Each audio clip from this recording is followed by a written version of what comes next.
ரொம்ப ட்ரெடிஷ்னலான தவளை அடை, அதுவும் மில்லட்ஸ் யூஸ் பண்ணி எப்படி செய்யறதுன்னு பார்க்கலாம்.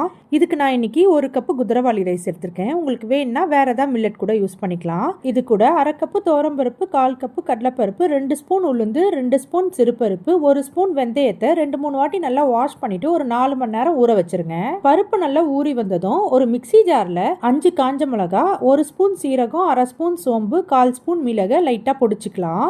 இப்போ இது கூட ஊற வச்சிருக்க அரிசி பருப்பு கொஞ்சமா தண்ணி சேர்த்து நல்லா கொரன்னு நல்லா திக்கா அரைச்சி எடுத்துக்கோங்க.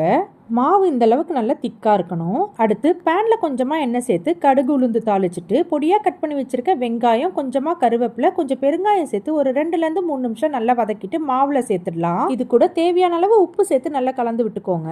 அடுத்து குழியான கடாய் இல்லைன்னா ஆப்பச்சட்டியை நல்லா சூடு பண்ணிட்டு 1 ஸ்பூன் எண்ணெய் சேர்த்துக்கலாம்.